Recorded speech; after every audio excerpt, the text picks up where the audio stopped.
અમદાવાદ મહાનગરપાલિકા દ્વારા કોર્પોરેશનની મુખ્ય કચેરી પાસે આવેલા હેરિટેજ બિલ્ડિંગનું રેસ્ટોરેશન કરવાનું કામ હાથમાં ધર્યું છે। આ હેરિટેજ બિલ્ડિંગ મહત્વનું કારણ એ એક સમય સરદાર પટેલ અહીંથી મ્યુનિસિપાલિટી બોર્ડનું સંચાલન કરતા હતા। એ જ બિલ્ડિંગ છે કે જ્યાં સરદાર વલ્લભભાઈ પટેલ દરિયાપુર વોર્ડમાંથી ચૂંટણી લડી મ્યુનિસિપાલિટીના પ્રથમ પ્રમુખ બન્યા હતા। બિલ્ડિંગના રિસ્ટોરેશન પાછળ 10 કરોડ રૂપિયાનો ખર્ચ કરવામાં આવશે। 1920થી 1930ની આસપાસ આ હેરિટેજ ઇમારત બનાવવામાં આવી હોવાનું અનુમાનમાં આવે છે। રેસ્ટોરેશનની સૌથી મહત્ત્વની બાબત એ છે કે સરદાર જે ખુરશી પર બેસતા હતા તે ખુરશી સાચવી રાખવામાં આવી છે। આ ખુરશી ઉપર સરદાર બેઠા હોય તેવો આભાસ ઊભો કરવામાં આવશે। સાથે જ બિલ્ડિંગ રિસ્ટોરેશન સાથે ઇન્ટરપ્રિટેશન સેન્ટર ઊભું કરવામાં આવશે। મુલાકાતીઓ પ્રત્યેના પ્રેઝન્ટેશન બતાવવામાં આવશે અને શહેરના નગર સૃષ્ટિઓના ફોટોગ્રાફ્સ મૂકવામાં આવશે। આ મામલે શું કહી રહ્યા છે રિક્રિએશન કમિટીના ચેરમેન જયેશ ત્રિવેદી તે સાંભળી લો। અમદાવાદ મ્યુનિસિપલ કોર્પોરેશનના હેરિટેજ વિભાગ દ્વારા જે એ બ્લોક છે એને હેરિટેજ બિલ્ડિંગ તરીકે માન્યતા મળી છે।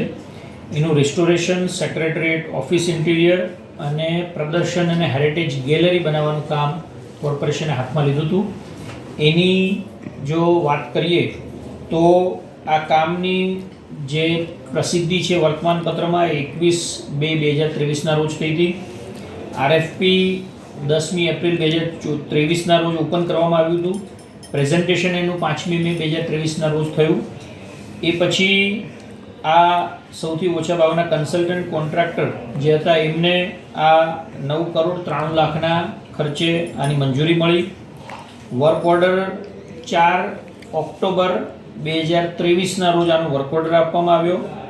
ડીપીઆર 13/6/2023ના રોજ સબમિટ કરવામાં આવ્યો અને આની અંદાજની રકમ જે કોર્પોરેશને અંદાજ બનાવ્યો હતો એ 10 કરોડની હતી અને ટર્નકી મોડલ ઉપર આ જે છે આખો જે કોન્ટ્રાક્ટ એ આપવામાં આવ્યો છે। ગ્રાઉન્ડ ફ્લોર, ફર્સ્ટ ફ્લોર અને સેકન્ડ ફ્લોર એના ડેવલપમેન્ટનું કામ આની અંદર છે। આપણે સૌ જાણીએ છીએ એવી રીતે આપણા પ્રથમ ગૃહપ્રધાન સરદાર વલ્લભભાઈ પટેલ એ અહીંયા કોર્પોરેશનની અંદર જ્યારે મેયર હતા ત્યારે ત્યાં બેસતા હતા।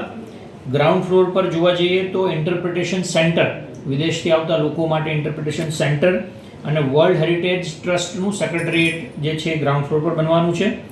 ફર્સ્ટ ફ્લોર પર મિની થિયેટર બનવાનું છે। એન્ટાયર ફ્રન્ટ કોરિડોર એ પણ ડેવલપ થવાનું છે। ડિસ્પ્લે ગેલેરી જે છે એ પણ ફર્સ્ટ ફ્લોર પર રહેવાની છે અને સેકન્ડ ફ્લોર ઉપર સરદાર વલ્લભભાઈ પટેલના જીવનની જે એક્ટિવિટીઝ છે એમણે અમદાવાદના સ્ટે દરમિયાન રોકાણ દરમિયાન જે જગ્યાએ એમણે વિઝિટ કરી હતી એ જે છે એ સેકન્ડ ફ્લોર પર આપણે બતાવવાના છે। ઓડિયો વિઝ્યુઅલ એટલે કે આપણે જેવી રીતે આગળ જતા જઈએ એ પ્રકારે ઓડિયોથી આપણને માહિતી મળતી રહે એ પ્રકારનું પણ પ્રદર્શની એ સેકન્ડ ફ્લોર પર આપણે દર્શાવવાના છીએ। આમ હેરિટેજ વિભાગ દ્વારા વિદેશથી આવતા લોકો, ગુજરાતમાં કે ગુજરાત બહારથી આવતા લોકો એ સરદાર વલ્લભભાઈ પટેલ જે બિલ્ડિંગની અંદર બેસી અને અમદાવાદ મ્યુનિસિપલ કોર્પોરેશનનું સંચાલન કરતા હતા એની માહિતી એમને મળી રહે એ માટે આ પ્રકારની કામગીરી જાહેર કરવામાં આવી છે।